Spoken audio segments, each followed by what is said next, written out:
The wait is over, but the mystery has only just begun. While the world expected a Yamaha V4 revolution, what we got was a game of high-stakes hide-and-seek and a KTM power play that left the paddock in shock. With Toprak struggling to tame the beast and Yamaha running their new engine in old clothes, day one of the 2026 season has just rewritten the script. Is KTM finally ready to dethrone Ducati, or is Yamaha hiding a monster beneath the surface? At exactly 10 a.m. local time, the heavy, humid air of the Sepang International Circuit was shattered by a sound we have been waiting months to hear. The 2026 MotoGP season has officially taken its first breath, and the atmosphere in Malaysia is nothing short of electric. This isn't just a practice session, this is the opening act of a high-stakes engineering war that will dictate the next 2 years of racing history. For the manufacturers, today was the ultimate moment of truth, where thousands of hours of secret winter development finally met the unforgiving reality of the asphalt. The paddock is buzzing with a mix of anxiety and excitement as the garage shutters roll up, revealing the machines that will carry the hopes of nations. This 3-day shakedown is the crucible where rookies find their limits, test riders verify their data, and giants like Yamaha begin their long climb back to redemption. The sun is scorching, the stakes are sky high, and as the green light flickered on at the end of the pit lane, the message was clear to the entire world. The winter vacation is over, and the hunt for the 2026 crown has officially begun in the most dramatic fashion imaginable. If anyone thought KTM was going to play it safe on day one, Aleix Espargaro just proved them dead wrong. The veteran test rider delivered a masterclass in pace, lighting up the timing screens and stopping the clock at a blistering 1 minute 59.152 seconds. This wasn't just a fast lap, it was a psychological hammer blow to the rest of the paddock. By breaking the elusive 2-minute barrier so early in the test, KTM has signaled that their winter development has yielded massive gains in pure mechanical grip and power delivery. Paul didn't just take the top spot, he led a KTM surge that saw 3 orange machines occupying the top 4 positions. With Dani Pedrosa and Augusto Fernandez backing him up in 3rd and 4th, the Austrian manufacturer has established an early KTM lockout. The message sent to Ducati and the Japanese factories is unmistakable. The RC16 is no longer a challenger, it is a predator. While others were struggling to find their baseline, KTM was already hunting for lap records, proving that their commitment to total dominance in 2026 is backed by raw, terrifying speed. As the much-anticipated Yamaha M1 V4 finally rolled out of the garage, technical experts were immediately struck by a confusing contradiction. While the heart of the machine is the brand new V4, the skin it was wearing was a relic from the past. Yamaha chose to run their new power plant hidden behind the old 2025 fairing, completely ignoring the radical, Ducati-inspired aero package shown during their official team presentation earlier this week. This move has sparked intense speculation throughout the Sepang paddock. Why would the Iwata squad hide their most advanced aerodynamic developments on day one? Reports suggest that Yamaha is playing a strategic shell game, focusing exclusively on engine mapping, cooling efficiency, and heat management for the V4 before introducing the complexity of new aero loads. By using the old fairing, they are gathering baseline data that allows them to isolate the engine's performance without external variables. It is a classic move of technical misdirection, a hidden M1 that suggests Yamaha has much more to reveal as the week progresses, keeping their rivals guessing about the bike's true 2026 potential. For Toprak Razgatlioglu, today was a total immersion in the most demanding category of motorsport on Earth. Making his official debut on the M1 V4, the 3-time World Superbike champion found himself in 6th place, finishing the day 0.150 seconds behind the lead. While a 2-second gap might look concerning on paper, the context is far more complex. Toprak isn't just learning a new bike, he is learning an entirely new racing language. Reports from the Prima Pramit garage indicate that Toprak's focus was entirely on ergonomics, seat positioning, and mastering the intricate engine braking electronics of the V4. He is recalibrating his world-class instincts for a machine that reacts with a level of violence he has never experienced before. The stopwatch doesn't tell the story of a rookie who spent the day adjusting his levers and learning the massive carbon fiber brakes. Paddock interpretations suggest that Yamaha is perfectly satisfied with this controlled debut. Toprak is a disruptor by nature, but today he was a student, methodically breaking down the barriers between a superbike legend and a MotoGP contender. The timing sheets featured a fascinating family subplot that highlighted the technical growth of Honda. Aleix Espargaro, now in his new role as the lead development writer for HRC, finished day one just 0.047 seconds behind his brother Pol. This brotherly duel at the top of the standings is more than just a headline.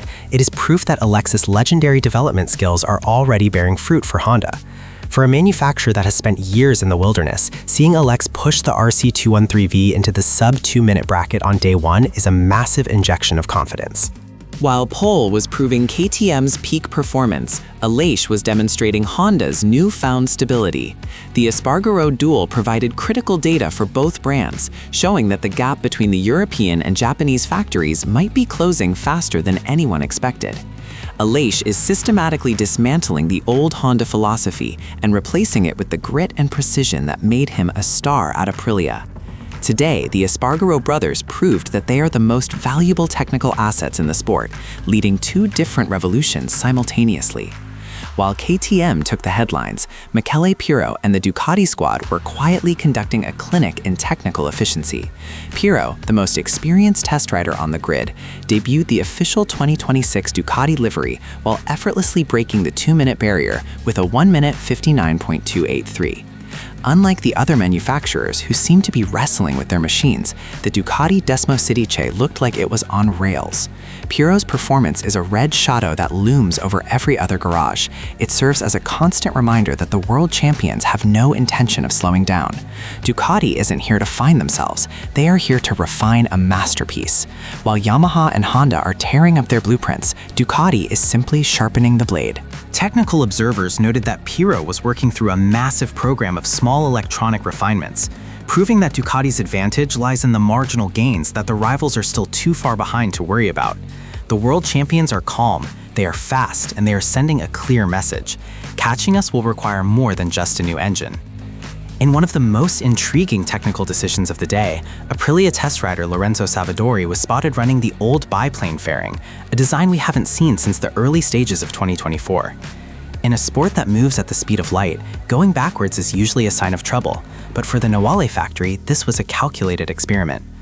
Reports suggest that Aprilia is searching for a lost feeling in the front end that the riders complained was missing in the latter half of the 2025 season. By running the old aero package, Savadori is providing clean data to the engineers, allowing them to compare the raw mechanical grip of the 2026 chassis against a known aerodynamic baseline. It is a data contradiction designed to solve the mystery of Aprilia's late-season fade last year. Savadori's mission today wasn't to set the world on fire with lap times, it was to act as a scientific control group. This decision proves that Aprilia is willing to sacrifice the show of the timing screens to ensure that when their factory stars arrive, the bike is a precision instrument rather than a collection of unproven aerodynamic parts. As the sun began to set over the Sepang circuit, the focus in the Yamaha garage shifted toward tomorrow's high-stakes schedule. While day one was about the test riders and the rookies, tomorrow the big guns enter the fray. Fabio Quartararo, Alex Rins, and the legendary Andrea Dovizioso are all expected to hit the track, signaling the start of Yamaha's full-scale V4 assault. Because of their D-rated concession status, Yamaha is the only manufacturer able to field their primary race winners during the shakedown, and the anticipation is reaching a fever pitch. Quartararo has been vocal about his demands for more power, and tomorrow he will finally get to put the 2026 M1 V4 through its paces in a full-strength simulation. The arrival of Dovizioso as a test consultant adds an extra layer of technical authority to the project. Tomorrow isn't just day two, it is the moment the A-team takes over the keys to the future. The pressure on the engineers will be immense, as Fabio's uncompromising feedback begins to shape the direction of the V4, potentially changing the course of Yamaha's history in a single afternoon. Beyond the lap times and the technical drama, today was a brutal test of human and mechanical endurance. With track temperatures soaring past 120 degrees Fahrenheit and ambient humidity reaching suffocating levels, Sepang lived up to its reputation as the most difficult circuit on the calendar. This heat is the ultimate crisis for a brand new engine architecture like Yamaha's V4. Managing the thermal load of a high-performance racing engine in these conditions is a nightmare for engineers. We saw mechanics frantically working on cooling ducts and radiator configurations throughout the day, trying to keep the delicate hardware alive in the 35 degrees Celsius heat. For the riders, the physical toll was equally immense. Toprak and Morera were visibly exhausted after long sessions, their bodies struggling to cope with the G-forces and the radiator blast that feels like a blowtorch to the face. This is the survival of the fittest, where a single cooling failure can result in a catastrophic engine blowup. Day 1 proved that the 2026 season won't just be won by the fastest bike, but by the machine that can breathe and survive in the harshest environments on the planet. As the track closed at 6 p.m. local time, the first 8 hours of the 2026 season have left us with more questions than answers. The timing screens show a KTM dominance that few expected so early, with Aleix Espargaro looking untouchable at the top. But look deeper, and the narrative of the Japanese comeback is starting to take shape. Honda is within striking distance, and Yamaha is playing a sophisticated game of hide and seek with their V4 potential. Ducati remains the calm red shadow, while Aprilia is deep in the data trenches. The standings at the end of day 1 show Pole in P1, Aleix in P2, and the Ducati of Pirro in P5. But the real story is what happens when the old fairings come off and the factory superstars take over the handlebars. Yamaha has the most to hide, and perhaps the most to gain, as they embark on the steepest development curve in MotoGP history. We have seen the opening move of a 20-race chess match, and the cliffhanger for tomorrow is clear. What happens when Fabio Quartararo finally twists the throttle of the V4? The shakedown is just getting started, and the world is holding its breath.